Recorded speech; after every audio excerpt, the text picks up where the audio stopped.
Buenas noches. Emilio Calatayud, titular del Juzgado de Menores número 1 de Granada, es conocido por sentencias tan curiosas como condenar a los chicos a aprender a leer y escribir, obligar a dibujar un cómic o ayudar a repartir comida los fines de semana entre los más necesitados. Unas sentencias que le han proporcionado una fama de juez blando y permisivo, aunque no le tiemble el pulso a la hora de enviar a un centro de reforma a los menores que han cometido delitos graves. El juzgado de Emilio es el mejor observatorio de las transformaciones que ha experimentado el mundo de los menores en apenas una década. El delincuente común, el de los hurtos, peleas o simples gamberradas, está dando paso al niño maltratador, denunciado por sus propios padres.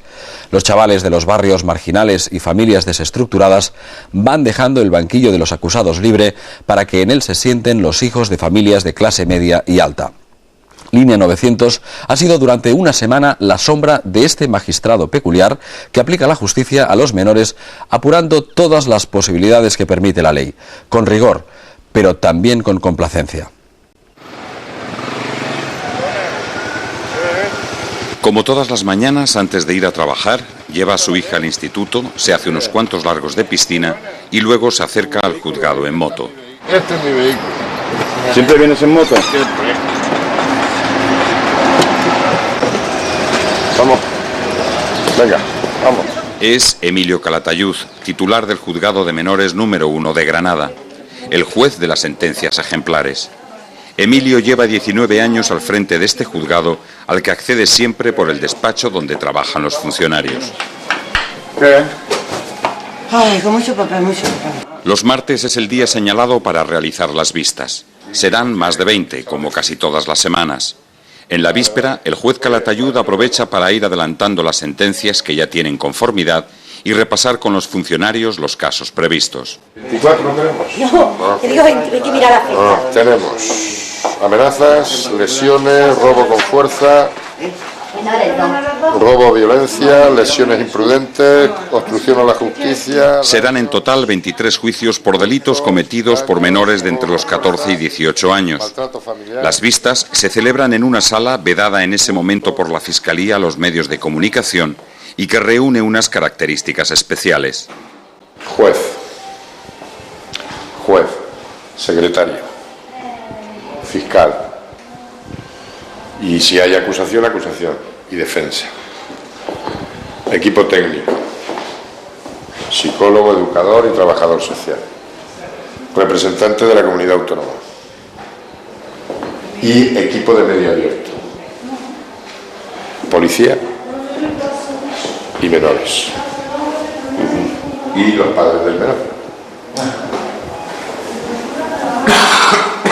Y luego aquí tenemos la mampara para salvar, por si los testigos quieren declarar si esto, entonces si de por aquí no tengo. Séñale el calabozo. Un morillo que me lo va a arreglar. El otro día lo puso.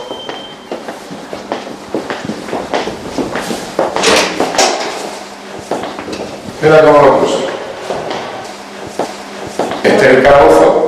Y este me lo va a arreglar, este lo hemos condenado a arreglar las pintadas estas que me lo hizo, porque ya me lo arreglaron una vez los chavales.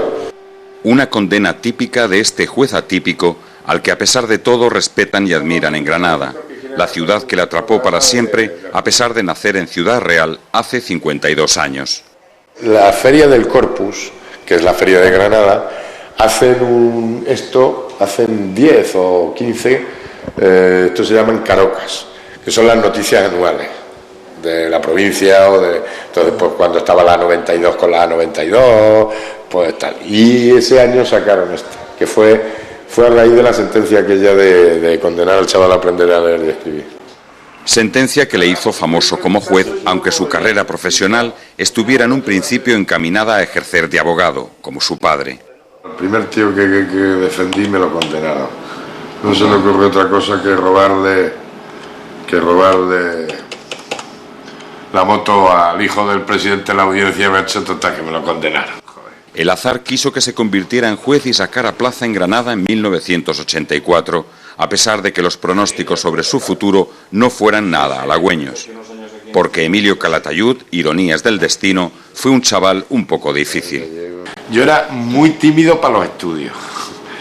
Entonces mi padre, yo suspendí en cuarto me suspendieron 8 y me mandó mi padre a Campillo. Un pueblo de la provincia de Málaga donde existía un internado famoso en aquellos años por la dureza de sus métodos pedagógicos. Por lo menos ya he terminado una, coño. ¿Te das cuenta el coñazo que es? Hoy, Emilio Calatayud es uno de los jueces más productivos de Andalucía. En este juzgado se resolvían, hasta la entrada en funcionamiento del número 2, en enero de 2006, cerca de 1000 casos al año. En 19 años, más de 10.000 menores granadinos han pasado por el juzgado de Emilio. ¿Cuántas diligencias llevas en tramitación ahora, en ejecución? Pues no lo sé, pero había 900 niños, ¿no? Cada día hay más papel. Y sobre un mismo papel se acumulan cientos de papeles. Tiene mucha burocracia. Esto es un expediente de una ejecución de un menor. La ley del año 2000, que ha ampliado la edad penal del menor de los 16 a los 18 años, ha llenado aún más de papel y trabajo a los juzgados. La inmensa mayoría son delitos menores. Un 15% puede ser delincuentes, eso sí, pero es un 15%, si tampoco hay... Si chavales realmente duros, hay poco. Sin embargo, en apenas 5 años han aumentado considerablemente los casos de maltrato familiar. Es decir, hijos que pegan a sus padres. Aquí ya suelen venir 2, 3 padres semanales para decir que no pueden más con sus hijos. Eso es muy frecuente, muy frecuente. Porque tú les animas, ¿no? Yo les animo a denunciar cuando ya están desesperados y se sienten completamente coaccionados, chantajeados y demás. Lo mejor es denunciar. Venga, ¿y cuándo tendrá usted, don Emilio, la sentencia? Pues si Dios quiere, después de este puente. Vale. El paisaje cotidiano de este juzgado hiperactivo incluye la puerta siempre abierta del despacho del juez. Aquí se atiende al mismo tiempo a las visitas, se redactan sentencias y se contesta al teléfono. Casi todas las llamadas son para invitar al juez a dar charlas. De Juliana, Sí. ¿Quiere dar una charla a los niños? Sí. A ver cómo tenía la Bueno, pues nada, ¿para cuándo?